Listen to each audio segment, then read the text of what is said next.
আজও ইতিহাসের দিন। Medical hospitals with empty bed in West Bengal.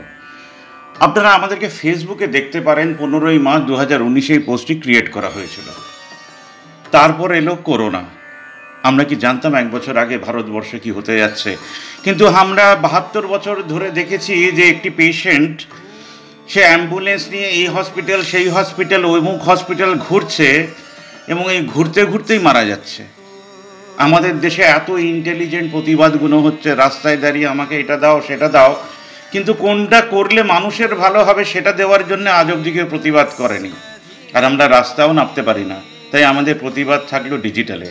দিল্লির গভর্নমেন্ট করে দেখিয়ে দিল করোনার সময় যে কোথায় কত বেড ফাঁকা আছে সেটা তারা দেখাবে, এবং এনডিটিভি কালকে দেখালো তারা যেখানেই ফোন করছে বেড ফাঁকা থাকা সত্ত্বেও তারা বলে দিচ্ছে ফুল। এবং আজকে প্রেস কনফারেন্স করে দিল্লির সিএম বললেন যে 4-5টা হসপিটাল সেটা করছে, তাদের এগেনস্টে কেস করা হবে বা যা হোক অ্যাকশন নেওয়া হবে।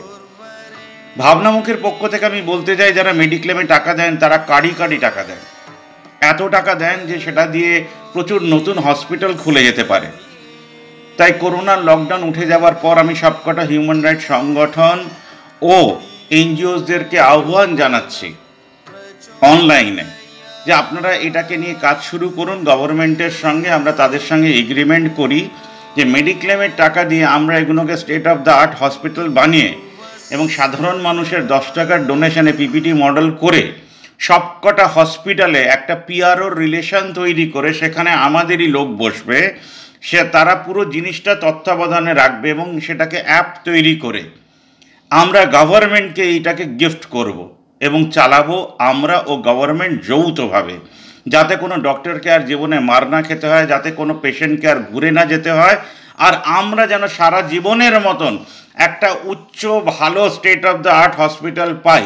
এবং ভারতবর্ষ জুড়ে যেখানে যেখানে হসপিটাল বেহাল কন্ডিশনে রয়েছে, যদি গভর্নমেন্ট এগ্রিমেন্ট করে হিউম্যান রাইটস সংস্থা ও এনজিওদের সঙ্গে ভাবনামুখের মাধ্যমে, তাহলে আমরা সেই হসপিটালগুলোকে state of the art hospital গড়ে তুলব। আসুন এই যুদ্ধে আমাদের সঙ্গে থাকুন। ধন্যবাদ।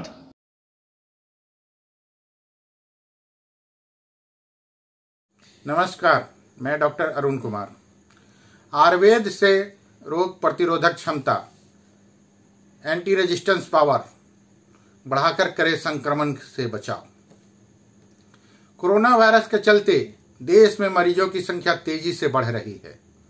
ऐसी स्थिति में संक्रमण से बचाव के लिए केंद्र से लेकर राज्य सरकारें तक चिकित्सीय सुविधाओं को बढ़ावा देने में जुटी है। हालांकि कोरोना से बचाव के लिए अब तक कोई दवा या उपचार तो नहीं मिला है, लेकिन विशेषज्ञों का मानना है कि रोग प्रतिरोधक क्षमता मजबूत होने से संक्रमण को कमजोर किया जा सकता है। केंद्रीय आयुष मंत्रालय के अनुसार कोविड-19 महामारी के इस वक्त में आयुर्वेद के जरिए रोग प्रतिरोधक क्षमता बढ़ाकर संक्रमण से बचाव किया जा सकता है। वहीं विशेषज्ञों के अनुसार कोरोना वायरस एक इन्फ्लुएंजा है जिसके लक्षण एक फ्लू की भांति ही है। आमतौर पर बुखार, सर्दी, नजला, सूखी खांसी जैसी परेशानी से निपटने में आयुर्वेद के नुस्खे काफ़ी मददगार साबित होते हैं। आयुष इंटीग्रेटेड मेडिकल एसोसिएशन की माने तो आयुर्वेद में तमाम ऐसी दवाइयाँ मौजूद है जिनसे शरीर में रोग प्रतिरोधक क्षमता में वृद्धि होती है। वायरस या बैक्टीरिया के शरीर में प्रवेश होने के बावजूद शरीर में रोग का संक्रमण नहीं हो पाता है। डॉक्टरों ने अध्ययन में पाया कि इसी तरह की एक दवा फिफाट्रोल एक मल्टी ड्रग कॉम्बिनेशन है जिसमें मृत्युंजय रस, संजीवनी बूटी, तुलसी और गिलोय का इस्तेमाल किया गया है। ये औषधियाँ वायरल संक्रमण से बचाव के लिए शरीर की रक्षात्मक शक्ति को बढ़ावा देती है। संक्रमण के लिहाज से लोगों में रोग प्रतिरोधक क्षमता मजबूत करने पर ध्यान देना चाहिए। इसके लिए आयुर्वेद में दवाएं भी है और कुछ ऐसे नुस्खे भी जिसका घर पर इस्तेमाल किया जा सकता है। रोग प्रतिरोधक क्षमता बढ़ने से संक्रमण ही नहीं अन्य तरह की बीमारियों से भी बचा जा सकता है। ऐसे कर सकते हैं अपना बचाव। प्रतिदिन गर्म पानी का सेवन करें। हल्दी, जीरा, लहसुन और धनिया को खाने में इस्तेमाल करें। 10 ग्राम च्यवनप्राश सुबह और शाम लें। डायबिटीज होने पर शुगर फ्री च्यवनप्राश ले सकते हैं। दिन में 1 या 2 बार 150 ml गर्म दूध में आधी चम्मच हल्दी डालकर लें। नारियल का तेल या देसी घी सुबह और शाम नाक में डालें। 1 चम्मच नारियल तेल मुंह में रखें, इसे पीना नहीं है। 2-3 मिनट के बाद हल्का सुसुम पानी से गार्गल करके इसे बाहर फेंकें। कफ या गले की खराश होने पर लौंग पाउडर के साथ शहद मिलाकर दिन में 2 से 3 बार ले सकते हैं। साथ में तुलसी, दालचीनी, काली मिर्च, सूखी अदरक व मुनक्का से हर्बल टी बना करके या फिर काढ़ा बना करके दिन में 1-2 बार सेवन किया जा सकता है। साथ में प्रतिदिन 30 मिनट तक योगासन, प्राणायाम और ध्यान देने की जरूरत है। धन्यवाद। आपका अपना doctor Arun Kumar.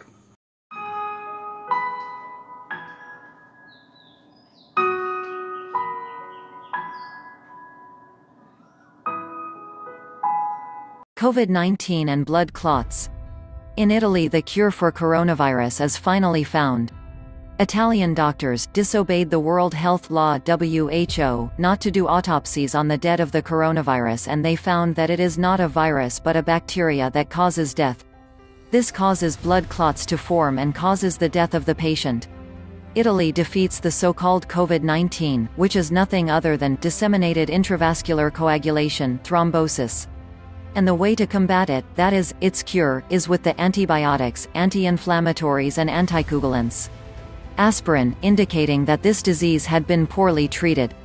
This sensational news for the world has been produced by Italian doctors by performing autopsies on corpses reduced by the COVID-19. Something else, according to Italian pathologists. The ventilators and the intensive care unit were never needed. So in Italy the change of protocols began. Italy, the call global pandemic is revealed and lifted by the WHO. This cure already knew and did not inform the Chinese for doing business. Share that the whole world knows that we have been deceived and murdered by our elderly people. At Italia Rivella Curar del COVID-19. I alert pass this on to your entire family, neighborhood, acquaintances, friends, colleagues, co-workers, etc., and its environment in general. If they get to contract the COVID-19, which is not a virus as they have made us believe but a bacterium, amplified with 5G electromagnetic radiation that also produces inflammation and hypoxia. They will do the following: they are going to take aspirin 100 mg and Aprenax or paracetamol. Why? Because it has been shown that what COVID-19 does is to clot the blood, causing the person to develop a thrombosis and the blood not to flow and not to oxygenate the heart and lungs, and the person to die quickly from cannot breath. In Italy they screwed up the WHO protocol and did an autopsy on a corpse that died from COVID-19. They cut off the body, opened the arms, legs and other sections of the body and realized that the veins were dilated and clotted blood, all veins and arteries filled with thrombi, preventing the blood from flowing normally and carrying oxygen to all organs, mainly the brain, heart and lungs, and the patient ends up dying. Already knowing this diagnosis, the Italian Ministry of Health immediately changed the COVID-19 treatment protocols and began to administer to their positive patients aspirin 100 mg and Aprenax. Result: the patients began to recover and present improvements, and the Ministry of Health released and sent home more than 14,000 patients in a single day. Urgent, transmit this information and make it viral. Here in our country they have lied to us. With this pandemic, the only thing that our president comes out to say every day is data and statistics, but not giving this information to save citizens, will be that it will also be threatened by the elites. We do not know. Suddenly all the governments of the world, but Italy broke the norm, because they were already overwhelmed and in serious chaos of daily deaths. Now the WHO would be sued worldwide for covering up so many deaths and the collapse of the economies of many countries in the world. Now it is understood why the order to incinerate or immediately bury the bodies without autopsy and label them as highly polluted. It is in our hands to carry the truth and hope to save many lives. That's why the antibacterial gel works and the chlorine dioxide. All the pandemic is because they want to vaccinate and chip to assassinate the masses to control them and reduce the world population. God save US. If you like this video, please subscribe and share it to your friends. Thank you. आदत में शुमार आपकी ये 5 गलतियां immune system को करती है कमजोर। कोरोना वायरस के बढ़ते संक्रमण को रोकने के लिए आयुष मंत्रालय समय हर कोई इम्यूनिटी बढ़ाने की सलाह दे रहा है। मजबूत इम्यून सिस्टम ही हमें बीमारियों से बचाने का काम करता है। यह हमारे शरीर में खतरनाक वायरस को प्रवेश करने और संक्रमित करने से रोकता है। अगर इंसान की इम्यूनिटी अच्छी है तो वो किसी भी तरह की बीमारी से लड़ सकता है। इम्यून को बूस्ट करने के लिए केवल हेल्दी डाइट ही जरूरी नहीं है। अधिकांश लोग अपने जीवन शैली में गलतियां करते हैं जो इम्यून को कमजोर करने का काम करती है। आइए जानते हैं इन गलतियों के बारे में। तंबाकू का सेवन। इस बात को हम सभी जानते हैं कि तंबाकू हमारे स्वास्थ्य के लिए हानिकारक है। तंबाकू एक जानलेवा उत्पाद है। इसके सेवन से कैंसर जैसी घातक बीमारी होती है। यह शरीर में फेफड़ों को खराब करते हुए इम्यूनिटी को भी प्रभावित करता है। खुद के लिए समय ना निकालना। आजकल के लोगों की दिनचर्या इतनी व्यस्त हो गई है कि उसके पास खुद के लिए समय ही नहीं है। इसका प्रभाव इम्यूनिटी को भी देखने को मिलता है। हर समय काम करने और उसके बारे में सोचते रहने से इंसान तनावग्रस्त हो जाता है और इम्यून सिस्टम प्रभावित हो जाती है। अगर आप अपनी इम्यूनिटी मजबूत रखना चाहते हैं तो खुद के लिए समय जरूर निकालें। प्रोसेस्ड फूड का सेवन। हमारे खान पान का असर सीधे हमारे शरीर पर पड़ता है। इम्यून को बूस्ट करने के लिए भोजन बहुत जरूरी है। हेल्दी डाइट इम्यूनिटी को बढ़ाने में मदद करता है। चीनी, नमक और रिफाइंड ऑयल से भरपूर चीजों का सेवन इम्यून को कमजोर कर सकते हैं। ऐसे में प्रोसेस्ड फूड के सेवन से बचना चाहिए। शारीरिक रूप से सक्रिय ना रहना। व्यायाम को हमेशा से स्वस्थ जीवन शैली का आधार माना जाता है।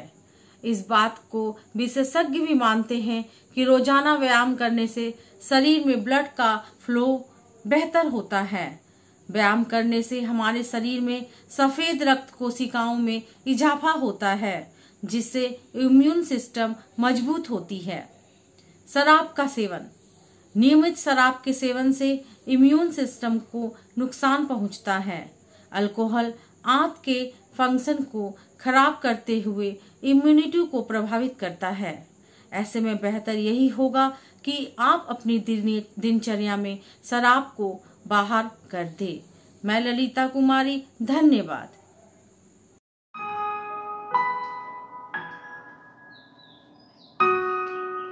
নির্মা, তুমি আমাকে ডিটেলে বোঝাও যে এই রেশন কার্ডের প্রবলেমটা কেন। মানে আমি তো জানতাম যাদের রেশন কার্ড হওয়ার কথা তাদের সবারই রেশন কার্ড থাকবে, নতুন করে কেন নেই বা কেন?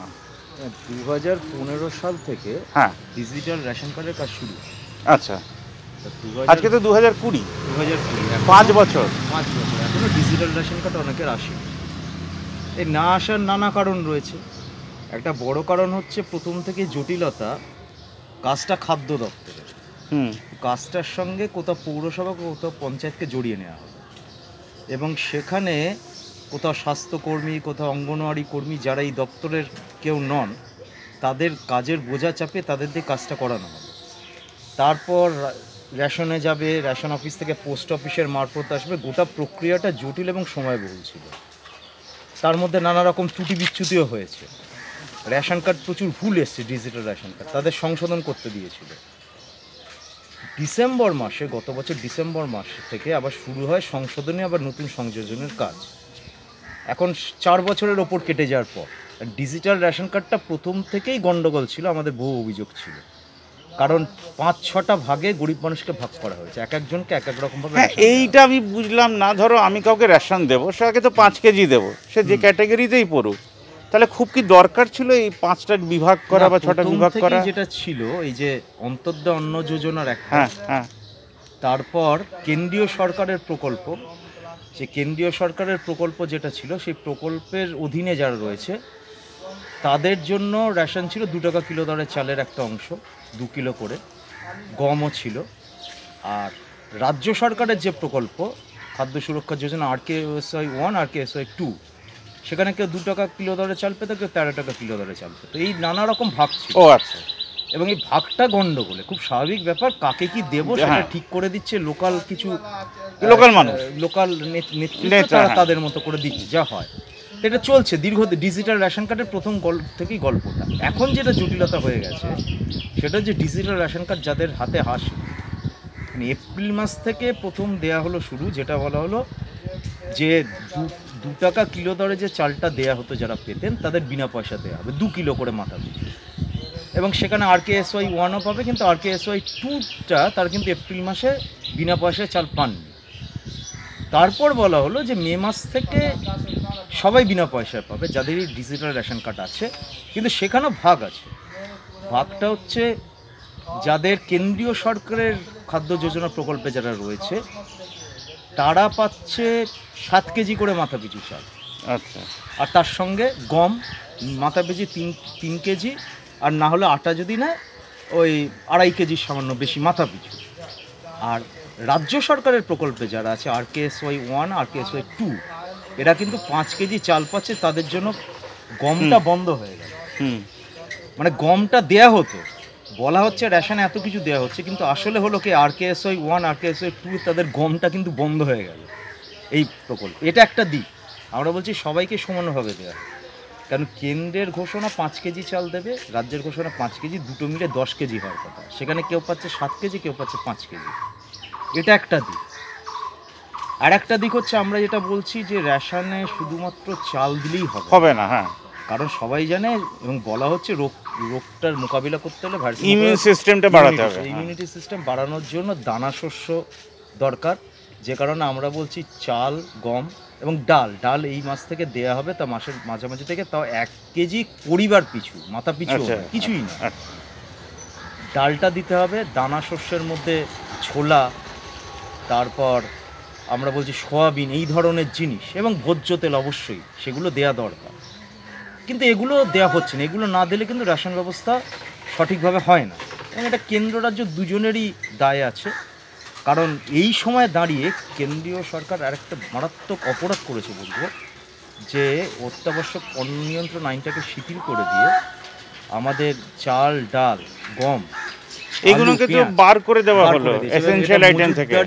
কালোবাজারি হবে, কোনো মূল্য নিয়ন্ত্রণ থাকবে না। যখন মূল্যটা বাঁধুনির দরকার ছিল উল্টো করে দিল সাংঘাতিকভাবে। এটা তো মারাত্মক। আমরা বলছি কোথায় এগুলো রেশনের মাধ্যমে দেয়া হোক, এটাই দরকার, উল্টে এরা করে দিলে এটা মারাত্মক। 2 হচ্ছে এই রাজ্যে যেটা হচ্ছে যে মে মাস থেকে শুরু হয়েছে, প্রায় মুখ্যমন্ত্রী বলছেন যে সকলের রেশন কার্ড, কোনো অসুবিধা নেই, যাদের রেশন কার্ড নতুন নেই তারা কুপন পাবেন। কিন্তু প্রকৃতপক্ষে দেখা যাচ্ছে বহু লোক কুপন পায়নি। এই যে আমরা যেমন এই 19 নম্বর ওয়ার্ডে এখন দাঁড়িয়ে আছি, 19 নম্বর ওয়ার্ডেরই বহু লোক আছেন যারা এখনো কুপন। ইনফ্যাক্ট আমি তো পাঠিয়েছি একটা ফ্যামিলিকে তোমার কাছে, বহু রয়েছে, এবং এইখানে বহু রয়েছে, বেশ কয়েকজন রয়েছে এই বস্তিতে যারা থাকেন, তাদের এখন কুপন পান। তা কুপনগুলো করা নিয়ে তো অনেক অনিয়ম রয়েছে। কুপনগুলো নিয়ে সেটা নিয়ে অন্যরকমভাবে ব্যবহার করা হচ্ছে, এটা তো আছেই। কুপন মাঝখানে ফর্ম ফিল আপ হলো, তারপরে ক্যান্সেল হলো সেটা অজ্ঞাত করানো। আবার কালকে আর একটা নির্দেশিকা নতুন করে রাজ্য সরকার দিয়েছে কুপন বিলি করা। এখন এই নির্দেশিকার পর নির্দেশিকা যাচ্ছে, সেই সুযোগ নিয়ে হইচই হচ্ছে। তার মধ্যে তো করোনার পিরিয়ডটাও তো ওভার হয়ে গেল, প্রায় 3 মাস হয়ে গেল, মানে লকডাউন শেষ হয়ে যাচ্ছে, শিথিল হচ্ছে। এখনো পর্যন্ত কিন্তু বহু মানুষ সারা হুগলি জেলাতেই কিংবা সারা রাজ্যেই পাইনি, বহু মানুষ কুপন পেলেন। 1 2 হচ্ছে ডিজিটাল রেশন কার্ডের যে স্ট্যাটাস, অনলাইন স্ট্যাটাসে অদ্ভুত দেখা যাচ্ছে। সে তো দেখলাম, কার্ড ডেলিভার টু বেনিফিশিয়ারি দেয়া আছে 2 বছর আগে, সেটা রেশন ডিলারের কাছে রয়েছে। আবার কেউ আছেন রেশন অফিস বলছে পোস্ট অফিসে আছে, পোস্ট অফিস বলছে আমাদের কাছে আসেনি। এখনও তিনি না পাচ্ছেন রেশন, না পাচ্ছে কুপন। একটা হচ্ছে যে সবাইকে যাতে দেয়া হয়, এবং এই যে পুষ্টিকর খাদ্যের জন্য সুষম খাদ্য, এইটা যেমন একটা। আর একটা হচ্ছে যে সকলেই যাতে পায় কুপনটা, অন্তত পক্ষে লকডাউনের সময় অন্তত দুর্নীতিটা বন্ধ। তার মানে যদি এটা ওয়ার হতো, আমি ধরে নিচ্ছি যেহেতু এটা করোনা, আমাদের লকডাউন ছিল তাতেই আমরা পারিনি, যদি এটা ওয়ার হতো তাহলে তো আমরা কিছুই পারতাম, কোনো গভর্নমেন্টের সামনে কিছু রেশন কার্ড এসডি অফিসে পড়ে আছে, কিছু মিউনিসিপ্যালিটি অফিসে আছে, কিছু রেশন অফিসে, কিছু পোস্ট অফিসে। তাহলে এইখানে আসল দায়িত্বটা কার, বিডিওর না চেয়ারম্যানের? আমি এটাও বুঝতে চাইছিলাম। দায়িত্বটা হচ্ছে রেশন অফিস, মানে খাদ্য সরবরাহ দপ্তর। আচ্ছা, সে কখনো পৌরসভা কি পঞ্চায়েতের মাধ্যমে কার্ডটা পাঠায়, আর নাহলে পোস্ট অফিসের মাধ্যমে। এইটা একটা মাধ্যমে পাঠাতে, যেমন আসলে কিন্তু খাতায় কলমে নিয়মটা হচ্ছে বিএলও মানে বুথ লেভেল অফিসার বাড়ি বাড়ি গিয়ে দিয়ে আসবে। বুথ লেভেল অফিসারের বদলে অনেক জায়গায় শাসক দলের কার কাছে করায়ত্ত হয়ে গেছে এবং সেইটা নিয়ে গন্ডগোলটা হয়ে গেছে। একবার পরিষ্কার রেশন দপ্তর থেকে বাড়িতে বাড়িতে দেওয়ার ব্যবস্থাটা যদি করা যায়, এত দপ্তর না ঘুরিয়ে, তাহলে কিন্তু এই জটিলতা থাকে। কারণ এটা পৌরসভা পঞ্চায়েতের কাজ নয়। ঠিক ঠিক ঠিক, এটা রেশন মানে খাদ্য সরবরাহ দপ্তরের কাজ। ঠিক ঠিক ঠিক, ঠিক আছে, ঠিক আছে। শ্রীরামপুরের থেকে একটা ছোট্ট আহ্বান ছিল আমাদের যে আমরা সুন্দরবন যাব, সেখান থেকে শৈবালদা একদম এত কিছু আমার বাড়িতে দিয়ে গেলেন। আচ্ছা, কোন পাড়া কি একটু বৃত্তান্তটা যদি জানিয়ে দেন, এটা সবার কাজে লাগবে। শ্রীরামপুরের সদগোপাড়া 19 নম্বর ওয়ার্ড। হ্যাঁ, ঠিক আছে। সেখান থেকে আমি যতটা পেরেছি কালেকশন লোকজনকে বলেছিলাম, তারা খুব মানে উদার হস্তে রেখে আমাকে সাহায্য করলো, আমি সেগুলো এসে নরেশদাকে দিয়ে গেলাম। এবং শ্রীরামপুরের সঙ্গে সুন্দরবনের কানেকশনটা এবার শুরু হলো। হ্যাঁ, একদম একদম আমরা এই পথে এগোচ্ছি। এবং যে খবরটা পেলাম যে ওরা চেষ্টা করব আগামী দিনে আরও যদি কিছু সংগ্রহ করতে পারি। বলে দিচ্ছে, ওরা রিকোয়েস্ট করেছে সোলার ল্যাম্পের, কারণ ওখানে তো ইলেকট্রিসিটি নেই, তাহলে ইমিডিয়েট লাইট দেওয়ার জন্য সোলার ল্যাম্প। তো একটু ক্লাবগুলোকে জানানো যে যে কজন যা পারে ও তুলে দিয়ে সোলার ল্যাম্পই কিনে দিয়ে দিই, আমরা গাড়িতে করে নিয়ে গিয়ে ওদেরকে হ্যান্ড ওভার করে দেবো। সেগুলো চেষ্টা করবো, যদি কিছু সংগ্রহ করতে পারি সেগুলো আবার আমার হাতে তুলে দেবো। ঠিক, সেগুলো আবার ঠিক ঠিক ঠিক ঠিক।